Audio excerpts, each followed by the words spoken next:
بسم اللہ الرحمن الرحیم۔ میرے انتہائی قابل احترام بزرگوں، بھائیوں، السلام علیکم ورحمۃ اللہ وبرکاتہ۔ آج کے اس درس و بیان کے اندر ہم سیکھیں گے کہ نمازی کے آگے سے، یعنی کوئی نماز پڑھ رہا ہو اور اس کے آگے سے گزر جانا یہ کس قدر سخت گناہ ہے۔ اور ہم یہ بھی سیکھیں گے کہ اگر ہمیں گزرنا پڑے تو اس کا طریقہ کیا ہے۔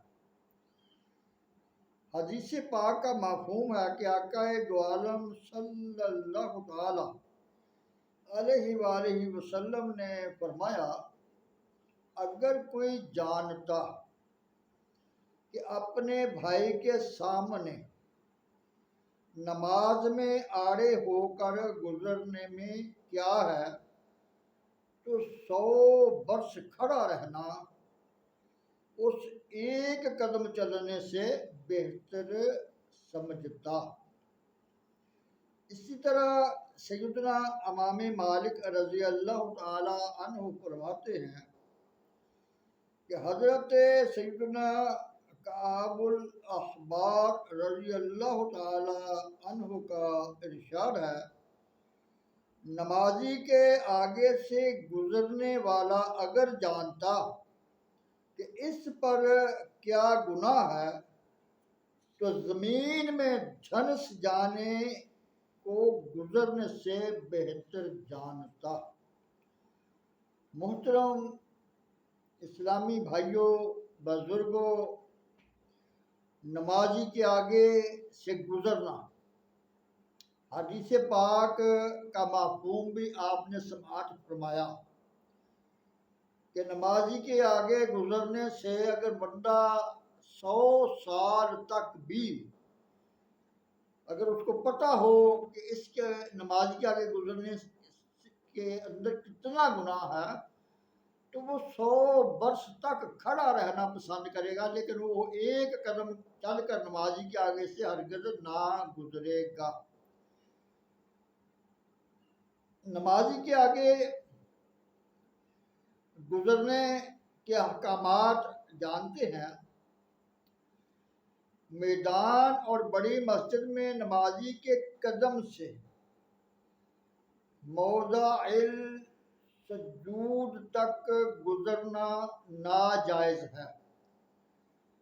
موضع سجود سے مراد یہ ہے کہ قیام کی حالت میں سجدہ کی جگہ نظر جمائے تو جتنی دور تک نگاہ پھیلے وہ موضع سجود ہے، اس کے درمیان سے گزرنا ناجائز ہے۔ مکان اور چھوٹی مسجد میں نمازی کے آگے اگر سترہ یعنی آڑ نہ ہو تو قدم سے دیوار قبلہ تک کہیں سے بھی گزرنا جائز نہیں ہے۔ نمازی کے آگے سترہ یعنی کوئی آڑ ہو تو اس سترہ کے بعد سے گزرنے میں کوئی حرج نہیں۔ سترہ کم از کم 1 ہاتھ یعنی تقریباً آدھا گز اونچا اور انگلی برابر موٹا ہونا چاہیے۔ امام کا سترہ مقتدی کے لیے بھی سترہ ہے، یعنی امام کے آگے سترہ ہو تو اگر کوئی مقتدی کے آگے سے گزر جائے تو گناہگار نہ ہوگا۔ درخت، آدمی اور جانور وغیرہ بھی سترہ ہو سکتا ہے۔ آدمی کو اس حالت میں سترہ کیا جائے کہ جب اس کی پیٹھ نمازی کی طرف ہو، کیونکہ کسی کے منہ کی طرف رخ کر کے نماز پڑھنا یہ مکروہ تحریمی ہے۔ ایک شخص نمازی کے آگے گزرنا چاہتا ہے، اگر دوسرا شخص کسی کو آڑ بنا کر اس کے ساتھ ہی گزر جائے تو پہلا شخص گناہگار ہوا، دوسرے کے لیے یہی سترا بن گیا۔ اگلی صف میں جگہ ہونے کے باوجود کسی نے پیچھے نماز شروع کر دی تو آنے والا اس کی گردن پھلانگتا ہوا جا سکتا ہے کہ اس نے اپنی حرمت اپنے آپ کھوئی۔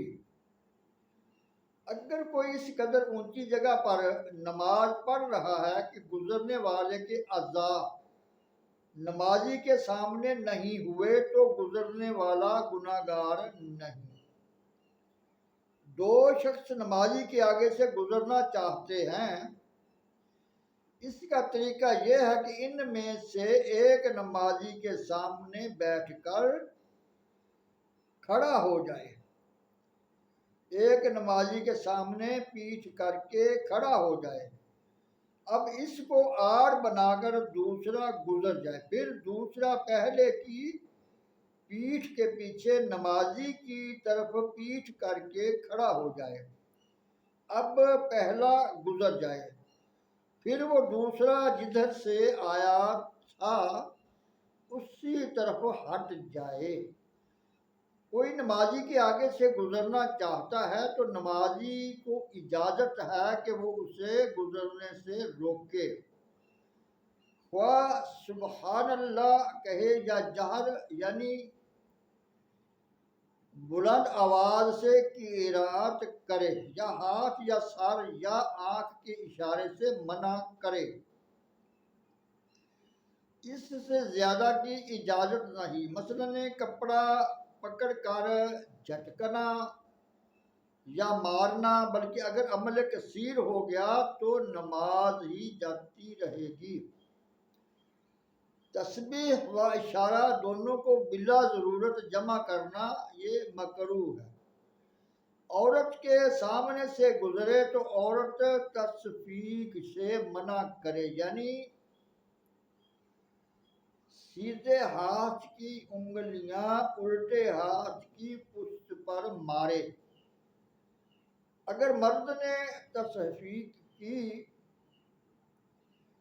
اور عورت نے تسبیح کہی تو نماز فاسد نہ ہوئی مگر خلاف سنت ہوا۔ آج کل حرمین طیبین میں لوگ نمازیوں کے آگے سے آزادی کے ساتھ گزرتے ہیں، شاید وہ یہ سمجھتے ہوں کہ یہاں گزرنا جائز ہے۔ ایسا نہیں، یہاں تو زیادہ احتیاط کی ضرورت ہے کہ مسجد الحرام میں بلکہ سارے حرم شریف میں ایک نیکی لاکھ نیکیوں کے برابر ہے اور ایک گناہ لاکھ گناہوں کے برابر ہے۔ ہاں، دوران طواف نمازی کے آگے سے گزرنا جائز ہے۔ اللہ تعالیٰ سے دعا ہے جو درس و بیان ہوا ہے اس کو سمجھنے اور عمل کرنے کی توفیق عطا فرمائے۔ وما علینا الا البلاغ المبین۔